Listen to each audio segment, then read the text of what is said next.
जिला के 108 एम्बुलेंस कर्मी 16 अक्टूबर से अनिश्चितकालीन हड़ताल पर चले गए हैं। इसको लेकर 108 एम्बुलेंस कर्मियों ने सोमवार को सिविल सर्जन जामताड़ा को एक ज्ञापन सौंपा था। एम्बुलेंस कर्मियों ने कहा है कि 108 एम्बुलेंस के तहत ईएमटी व पायलट के पद पर कार्यरत है। वर्तमान में चल रही कंपनी के द्वारा सितंबर महीने का मानदेय भुगतान नहीं कराया गया। इसके पूर्व में चल रही कंपनी ZHL के द्वारा 2 महीने का मानदेय भुगतान नहीं किया गया है। जब भी सरकार द्वारा परिचालन के लिए नई कंपनी को टेंडर देने के कारण हमेशा कर्मियों का मानदेय नहीं मिलने की समस्या आ रही है। जो भी नई कंपनी आती है, ट्रेनिंग फीस के नाम पर मनमानी पैसा मांगा जाता है, जिससे कर्मियों को कठिनाई का सामना करना पड़ रहा है। कर्मियों का कहना है कि सभी कर्मचारी को NRHM से स्थायी किया जाए और NRHM से भुगतान किया जाए। सभी कर्मचारियों का बकाया पूरी मानदेय का भुगतान किया जाए। ये समस्या खड़ी हुई है। हम लोग का पेमेंट NRHM से होना चाहिए। सरकार से हम लोग का यही मांग है। और हम लोग का PF ESI नहीं कट रही है, वो भी कटनी चाहिए, जो कि अभी फ़िलहाल में नहीं कट रही है, बंद है। और जो भी कंपनी द्वारा ये आउटसोर्सिंग शोषण जो हो रही है, इस सब नहीं होना चाहिए। हम लोग का सरकार NHM से पेमेंट करें, यही हम लोग का मांग है।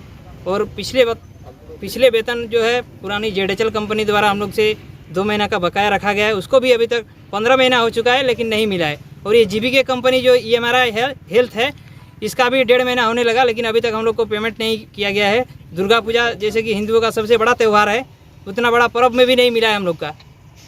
और ये आउटसोर्सिंग जो है ये बंद होनी चाहिए। हम लोग डायरेक्ट NHM से पेमेंट होनी चाहिए। सर, ये मैटर है कि हम लोग का जो है कि बार बार प्रत्येक साल में ये जो एग्रीमेंट करती है सरकार, और एग्रीमेंट करने के बाद बाहरी कोई भी है जो ठेकेदार होते हैं, वो हम लोग से प्रत्येक ड्राइवर से 15,000 और EMT से 25,000 रुपया का डिमांड करती है।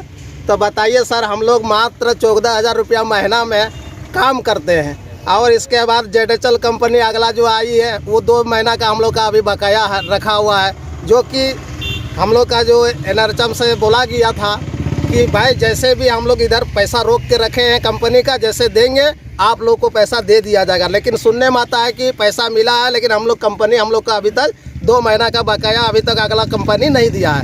अब और अभी जो है ये नया कंपनी आई है, नया कंपनी में जो नया कंपनी हमारा EMRI कंपनी है, वो कंपनी जो है इसका भी सुनते हैं टेंडर ख़त्म हो गया है।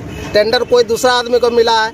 अब इनका भी हम लोग का 1.5 महीना लगभग हो गया। अभी दुर्गा पूजा ऐसा दिन में हम लोग को वेतन नहीं दिया गया। बताइए, हम लोग काम करने वाला 400 रुपया पर डे के हिसाब में, हम लोग के पास दुर्गा पूजा नहीं है, हम लोग का बाल बच्चा है कि नहीं है, हम लोग का क्या स्थिति लेके हम लोग चले हैं वो खुद हम लोग जानते हैं, और सरकार पूरा पब्लिक भी जानता है। हम लोग का जब भी कॉल होता है 108 द्वारा 1 मिनट 2 मिनट के अंदर में गाड़ी राउंड हो जाती है और हम लोग जाते हैं। सरकार को ये सोचना चाहिए। आप देखिए, हम लोग का पूरा GPS लगा हुआ है गाड़ी में, और उस गाड़ी GPS से चेक कीजिए कि हम लोग काम क्या करते हैं। हम लोग जैसा काम करते हैं वैसा कोई झारखंड सरकार में कोई काम नहीं करता है।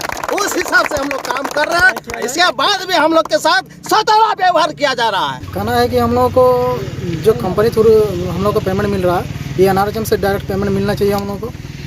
और जो एक सरकार का न्यूनतम वेतन है वही लागू होना चाहिए हम लोग के लिए। बहुत ही कम वेतन में हम लोग काम कर रहे हैं, 12 घंटा ड्यूटी कर रहे हैं। कोरोना के टाइम भी हम लोग इतना बढ़िया मतलब सेवा दिए हैं ना, लेकिन उस समय से हम लोग को अच्छा पेमेंट नहीं मिला है। ZHL का 2 महीना का पेमेंट बकाया अभी तक 1 साल से ज़्यादा होने लगा, अभी तक पेमेंट नहीं मिला है। यहाँ सिविल सर्जन से बात हुई है इस पर? हाँ, सिविल सर्जन से बात हुई है। क्या कहा उन्होंने? उसने आश्वासन दिया था 24 घंटे के लिए कि हम लोग कुछ कर सकते हैं, तो ठीक है, नहीं तो आप लोग हड़ताल में जाइएगा। तो हम लोग 24 लेटर देने के बाद 24 घंटा बाद हड़ताल में आए। हड़ताल कब तक रहेगा आप लोग का? अभी हड़ताल तो अनिश्चितकालीन हड़ताल है। जब तक हम लोग का मांगे पूरी नहीं होती, हम लोग हड़ताल में 26 दिन ड्यूटी।